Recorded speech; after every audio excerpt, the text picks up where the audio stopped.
Hey guys, King Cheerio 85 here.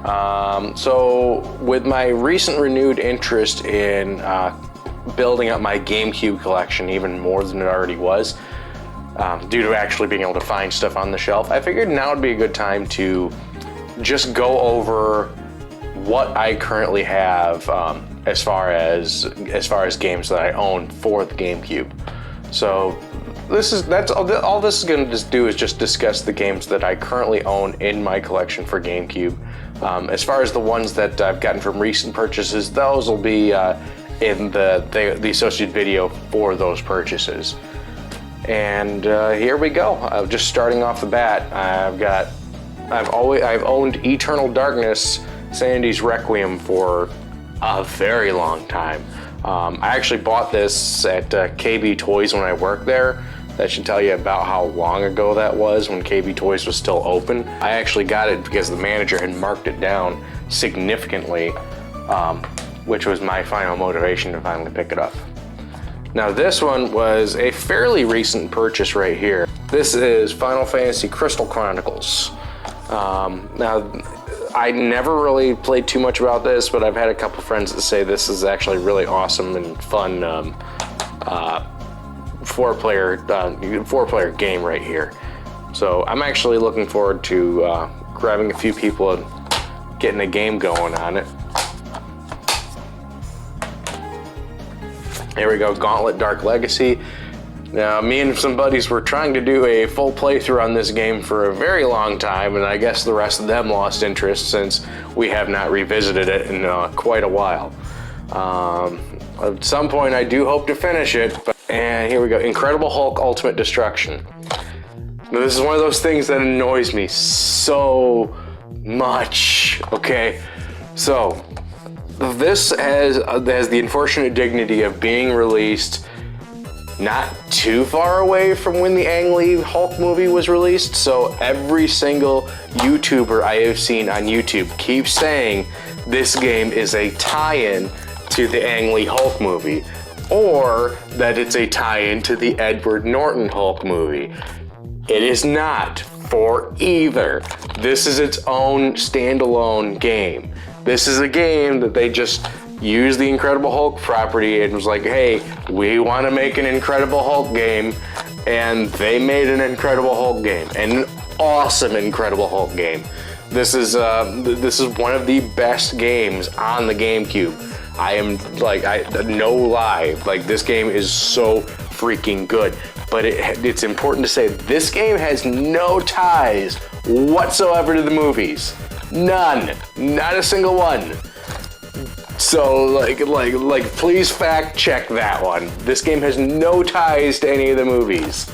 There was a separate Hulk game that was just Hulk. I used to own it. I had it on Xbox. It was just Hulk, and it was a completely different game. It was a level-based mission game. It was really kind of weird. And it had this weird cel-shaded art style where most of the stuff was kind of like in inky black. I gotta track that game down again and do a Let's Play on it, because it was just one of those, it was so bizarre. But it was not this game. It's a completely different game. It was released like 2 or 3 years before that.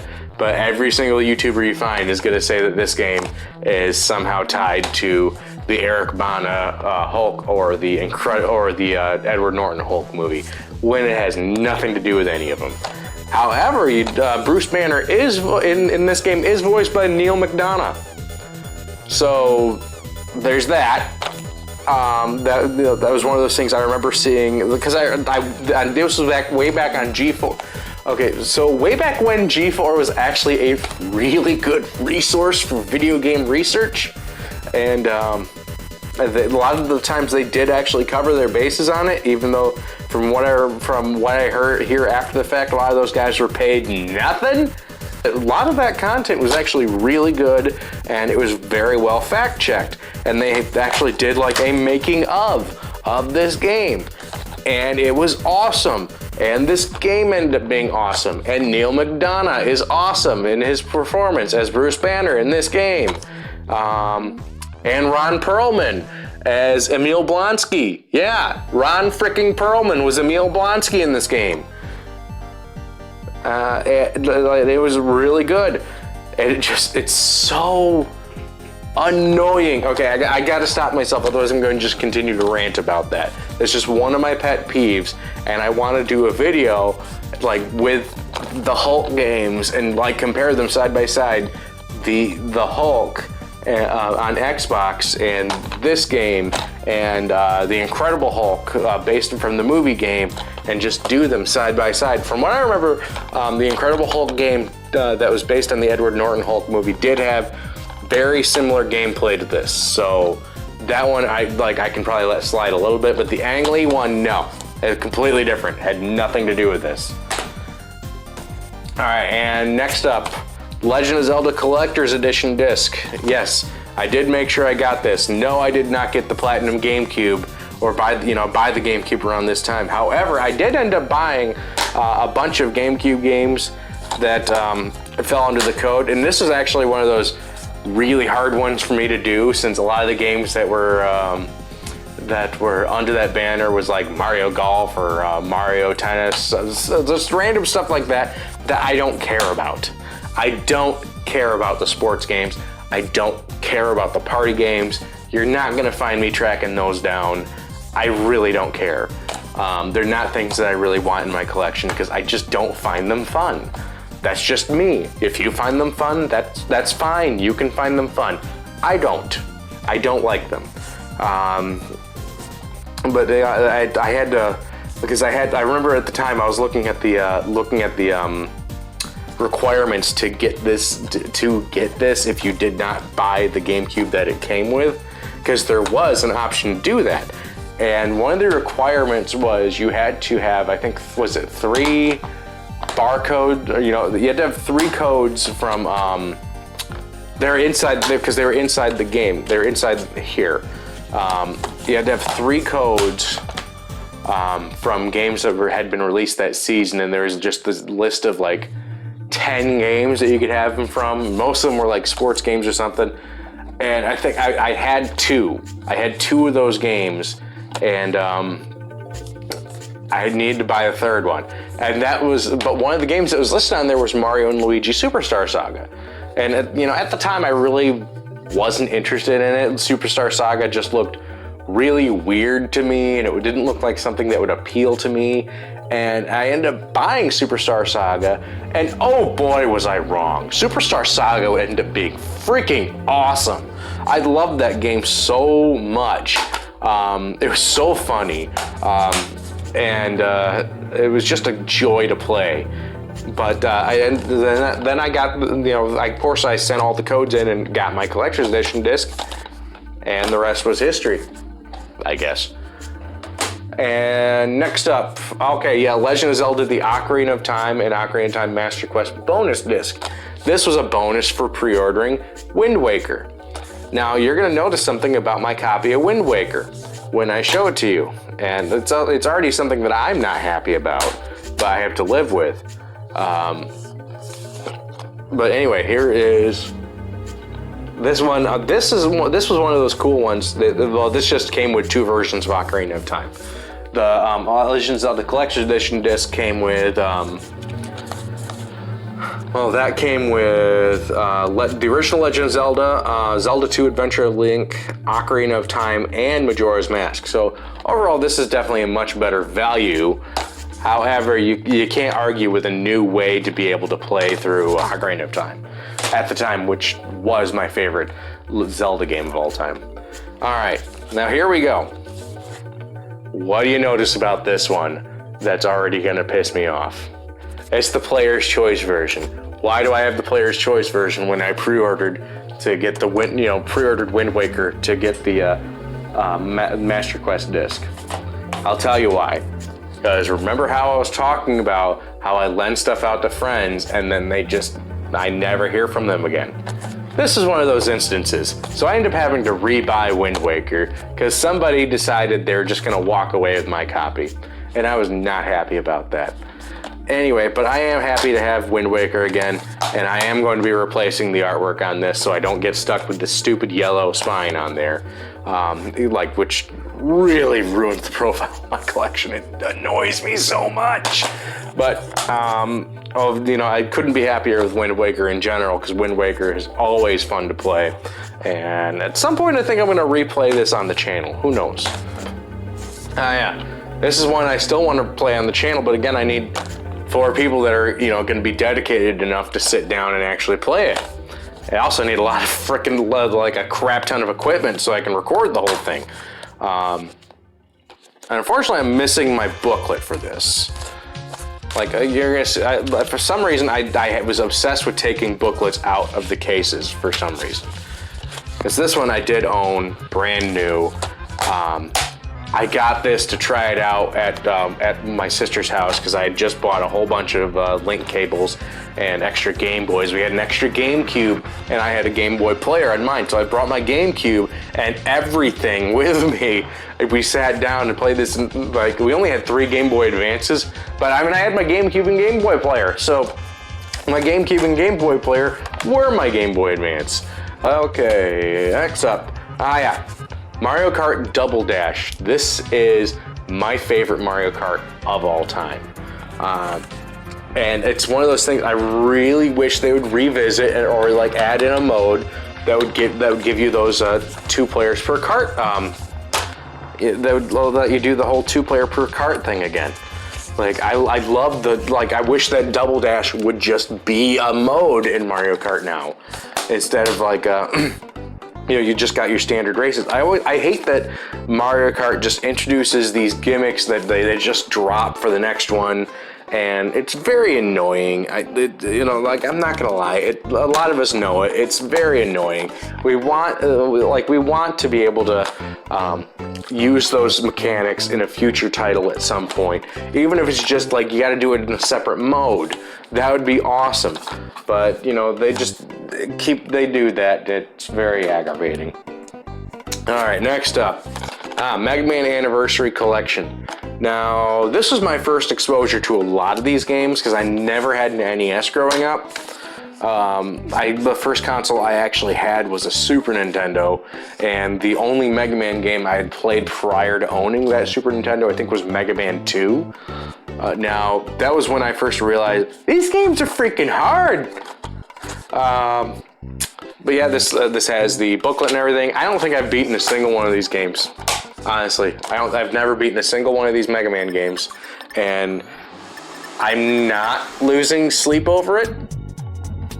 That's just how that is. I mean, yeah, okay. Okay. I suck. There we go. And next up, all right, yeah. Paper Mario: The Thousand-Year Door. Now, if you notice there's something weird about this, it's because this is like reproduction artwork that I did not make. I've actually bought the game with this little paper sleeve in it, which tells me that somebody had just decided to destroy their case, and then I got the retail copy, and yeah, no booklet, nothing. But I did play through a bit of Paper Mario: The Thousand-Year Door, and then my original copy walked out the door again. And yeah, I'm actually looking forward to being able to finish this finally. But this has been sitting on my shelf and I just haven't had time to play. So that's where we're at as far as that goes. Glad to have it though. All right, next up. Oh, here come. First part in a trilogy. Prince of Persia: The Sands of Time. These were awesome, and these are games that they got remastered on the PlayStation 3, but they really do need to like get a full Ubisoft really needs to do something and really bring these games up to the next gen, really make them HD. Like put them, don't just put them on PlayStation 4 or whatever the heck, PlayStation 5, whatever. Don't just do that. Like throw them on all the consoles. Like I want these on Switch. I'm not gonna lie, I really do want these on Switch. That would be awesome. And I'm using the word awesome with a little bit way too much. That doesn't sound awesome, does it? That'd be cool. That sounds worse, doesn't it? Yeah, that does sound worse. All right, but Sands of Time was great. It you had all the sand the sand mechanics, the time travel mechanics, where you could undo a mistake by just traveling backward and forward. Backward a few minutes in time to the point where you would before you started making that mistake and do something different. All real time while you're going through the game. All depended on whether you actually had enough sands in your hourglass to be able to do that. Sands in your dagger, because you use the dagger of time to be able to do that. Connect with Game Boy Advance for exclusive content. See, that one I don't remember about. I'll have to look at that. I never remember looking up what the Game Boy Advance actually did for some of that stuff. So, I remember in Wind Waker, the Game Boy Advance gave you like a tingle tuner mode, where the second player would be able to drop items or locate stuff for you. All very strange play mechanics, Nintendo. I don't really know what you're doing with that one. But there we go. That was Prince of Persia, Sands of Time. I was about to say it again, wasn't I? Yeah, I was. Yeah, great game. Fantastic game. Wonderful game. All right, here we go. Next up, Prince of Persia, Warrior Within. Now, this one came out at a perfect time because I dressed exactly like that at that point in time. No, I didn't. That I never would have made it to school if I did that. But I definitely understood exactly what was going through his mind. Look at that. Look at that.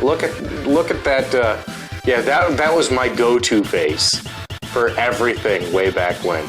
There's so much edge right here, and this is all the angst that I was feeling all throughout my high school life. This is literally everything, and it's so ridiculous now that I look back at it. Oh God.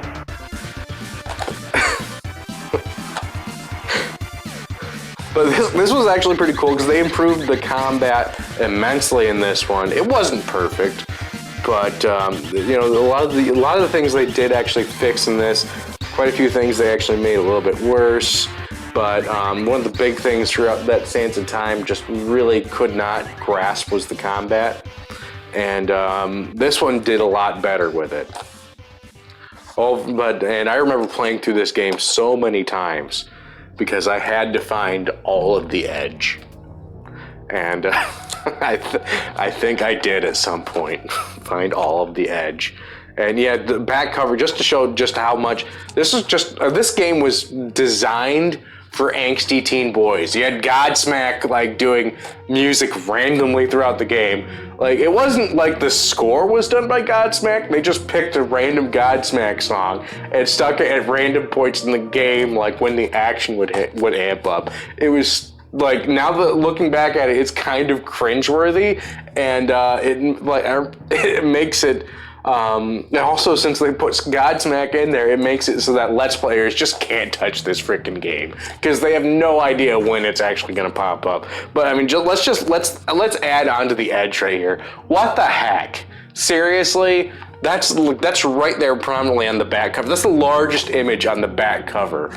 Is just this super duper scantily clad girl that you actually kill in the first 15 minutes of the game. So there's that.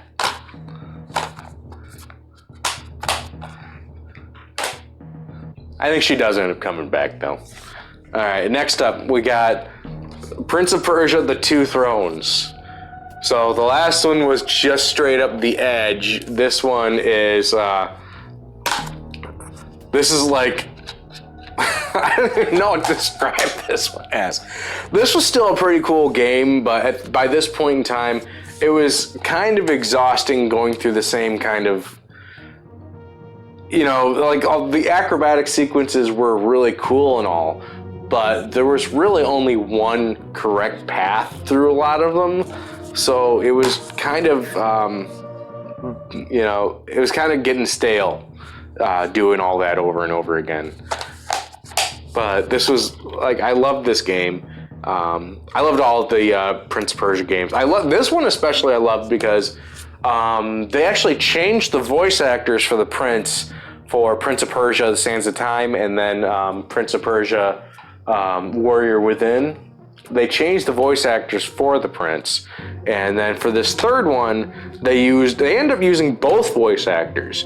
You had the original voice actor of the Prince voicing the normal version of the Prince, and then the voice actor who was the Prince in the Prince in Warrior Within, he was the voice of the Dark Prince. So you got everybody in there, and it was actually this game was actually pretty decent. Like, they were all really good. I enjoyed them a lot, but like I said, it was just one of those times where the gameplay was just getting kind of stale at that point. They really didn't do much to improve upon the formula, and the fact that these areas were it was very controlled where your paths were, that didn't help it at all. All right, and then next up, okay, this isn't even actually a game. This is the Pokemon Colosseum bonus disc. Because again, remember how I talk about games that I own just walking off somewhere. So I got this because I had pre-ordered Pokemon Colosseum, and unfortunately, my copy of Pokemon Colosseum is not here. So that's just something I've got to go and track down again at some point, which is unfortunate. I actually really liked Pokemon Colosseum. I never did play XD Gale of Darkness, but that's another one that I do want to go grab at some point. So there's that. Okay, and all right. Here we got Resident Evil 0. I don't really have much to talk about for Resident Evil 0, and I do kind of want to move forward a little bit faster, since I seem to be taking a lot of time, and I still got everything here. Resident Evil 0 was awesome. This was a good game, and I'm glad that it came out on GameCube, since this was at a point where Capcom was trying to tell Sony to screw off, I guess, which is ironic since they moved over to Sony to tell Nintendo to screw off. So they made all these exclusives for the GameCube that did very poorly because the GameCube audience just wasn't there for these games. It was all over on the PlayStation. Yeah, here we go.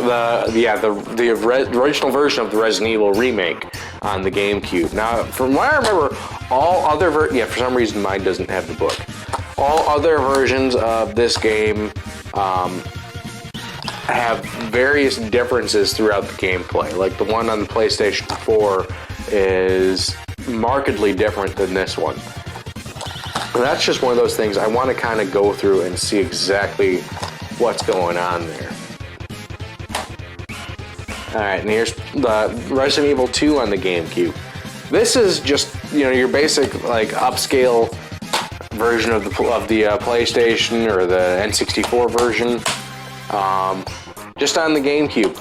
Not really anything super special about it. But it is nice to actually just have this on multiple consoles.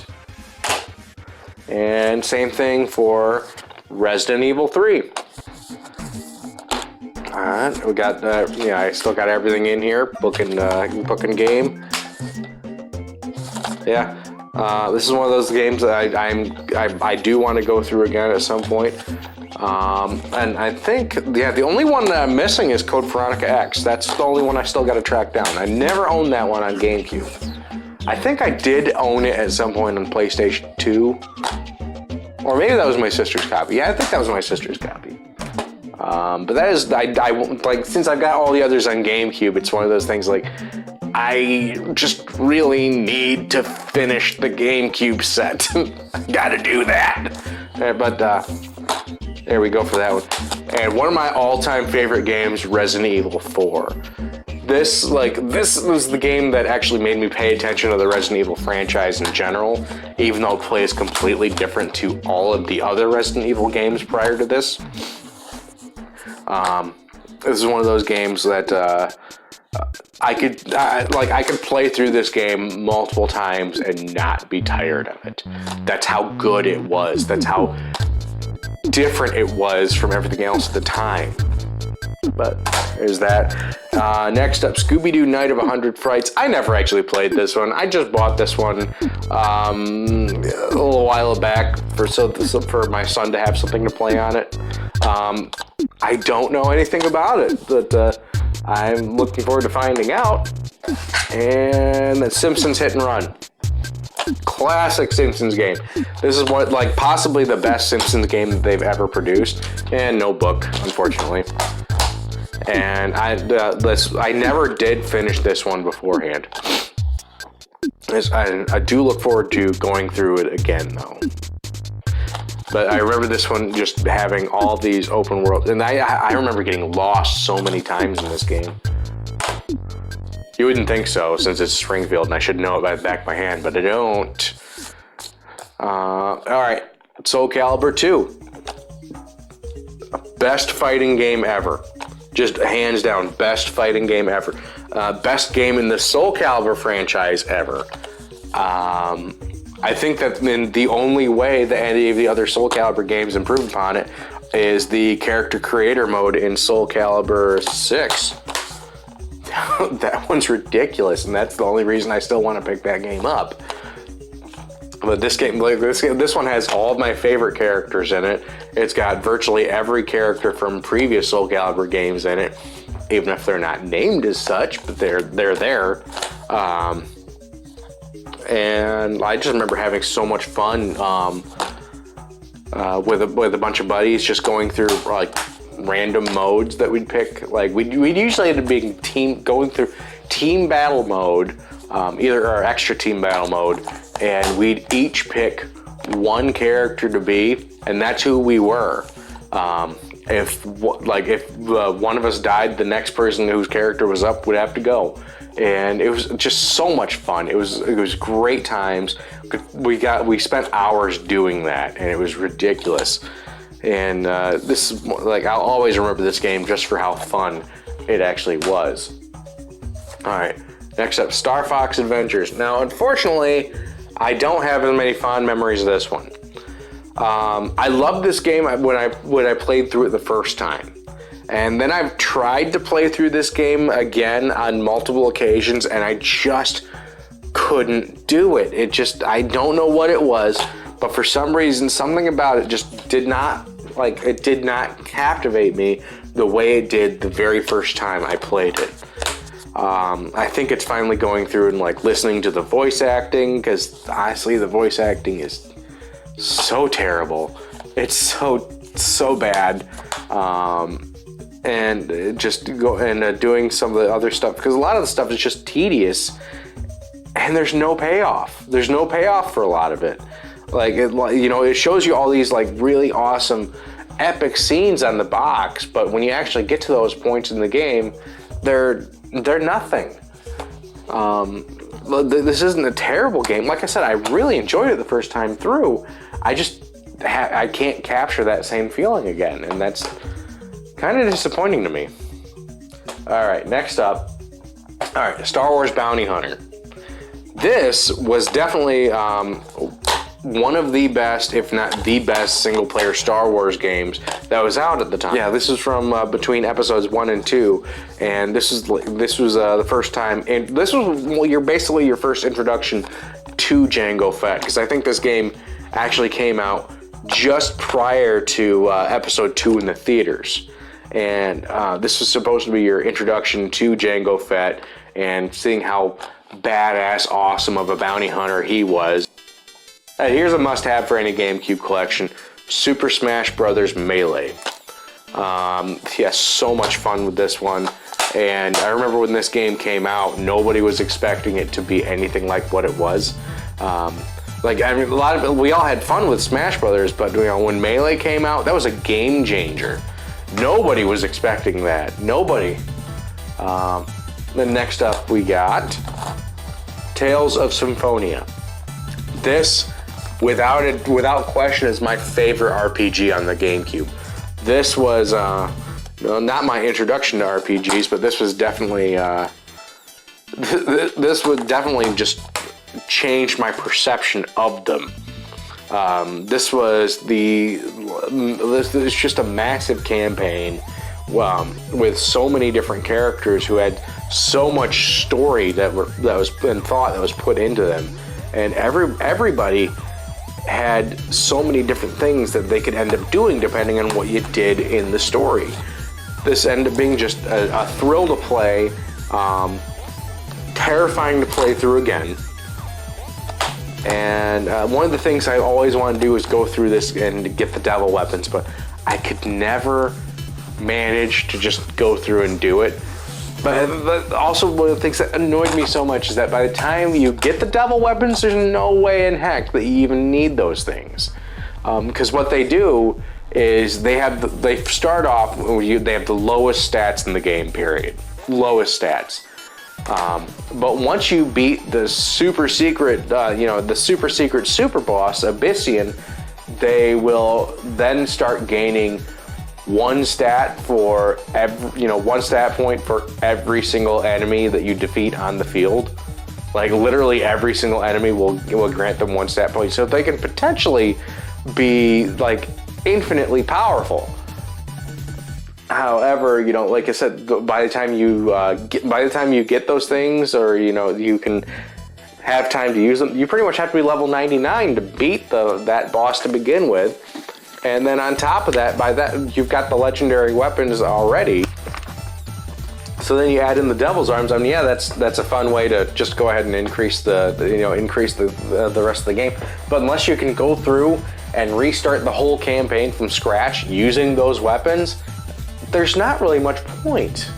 That kind of ruins all the fun of having them to begin with. All right, and next up, Tony Hawk Underground 2. Yep, I don't own Tony Hawk Underground 1.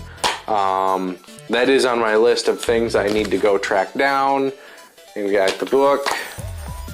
This was one of my favorite Tony Hawk games. Just like I remember as a teenager, it was anyway, because of how ridiculous and over the top the campaign was. Like how much this was basically like Jackass the video game, and yeah. Looking back on it, it is very cringeworthy now. But at the same time, this was still a sign of how things were deteriorating within the whole Tony Hawk franchise as a whole, and that ended up being a very unfortunate thing. But it did include a full classic mode, which was awesome. All right, next up, Teenage Mutant Ninja Turtles 3: Mutant Nightmare. Now this was the third of the 2003 Turtles games, and also the second that was full 4-player and allowed you to unlock one of the classic games. This one unlocks the arcade version of Turtles in Time. Unfortunately, not the Super Nintendo version. Modified 4-player version of the Super Nintendo version, which is still one of those things that I want very badly, is a modified 4-player version of the Super Nintendo Turtles in Time game. Because that game was ridiculously fun. And getting four people to play it would be actually pretty easy. Well, this game was based around the very last part of the 2003 Teenage Mutant Ninja Turtles series, and I have not played through it too much.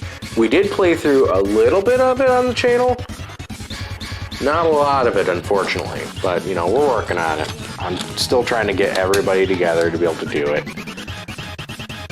All right, next up, okay, here's the original release for Beautiful Joe.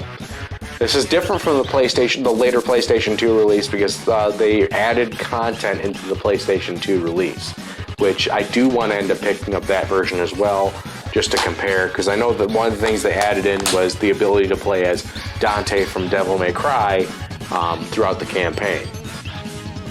This was just a ridiculously fun action game, and a little action platformer game. And you had these special powers where you could zoom in and it would multiply your attack slow down time to multiply attacks, and you could do super speed. Just all these upgradable moves that you could get throughout, because you could call it currency as you went through the game, and then purchase upgrades. But here is the sequel, Beautiful Joe 2. Now this one, it allowed you to play as Sylvia. Now originally when this thing was being talked about, it was going to be a co-op game. Like you'd have one person play as Joe, one person play as Sylvia. But at some point they decided that the power sets were a little too difficult to work into a co-op scenario, be able to have two players going through and have all the powers working the way they should. So instead they divided it up so you could swap between the two characters as you go through. So not as cool as being able to play with your buddy, but still pretty cool that you've got another character who has different powers that you can use along with it. Okay, next up, a game I had a lot of fun with way back when, XMen Next Dimension. I don't know, I was thinking Mutant Academy because this is technically a follow-up to the Mutant Academy games on the PlayStation 1. This was just a it was a 3D fighter that used a lot of the same or similar move sets from the Mutant Academy games. Like you could knock your characters through different areas. Like if you're playing through a subway, you can knock them onto a street stage or something. And it was all, it was pretty fun. We would usually end up going through, because there's like a special mode where you could do like 8 on 8, and we'd always put 8 computer opponents versus us at the maximum difficulty. We had because we had ended up perfecting this game to a certain point. I think my best characters at that point in time were Wolverine, Cyclops, and Gambit, with Beast and Nightcrawler being fairly close behind them. But this was an awesome game to play through, and it was awesome to, I keep using awesome again. This was a great and fun game to play through. And I really wish this game had gotten a little bit more recognition. But again, this is from when Activision seemed to give a crap about the kind of games they were putting out and whether they're quality or not. All right, here we go. We're on the last two from my collection. Here is X-Men Legends, and I'm just gonna put them both together. X-Men Legends 2, Rise of Apocalypse. I kept saying, why did I say Age of Apocalypse? But it's Rise of Apocalypse. So I'm just gonna do them both together because they both play very, basically the same. But these are your precursors to your Marvel Ultimate Alliance games. They're 4-player action RPG, hack and slash style games. You just go through different areas and beat up your enemies, gain experience, and go through, collect power-ups, do your puzzles. They're fun games to play through 4-player, and I just wish that we could see a few more like them at this point in time. Definitely very much X-Men inspired by Diablo. But anyway, that was my collection as of right now, as of January 2019. Yeah, let me know if you want me to go through more of these. Honestly, if I was going to go through my Xbox 360 collection, I would probably want to, looking at how long it's taken me to do this, I would probably want to split that one up and do a few videos. So, let me know if you guys want to see more of this stuff, want to see more of my collections here, please like and subscribe. Let me know down in the comments, and see you guys over the next one. Bye-bye. Hey, thanks for watching. If you enjoy my content, don't forget to smash that like button. If you're new to the channel, you can check out past videos here, or you can click here to check out my newest upload. Don't forget to subscribe and hit that bell to stay notified on all future videos.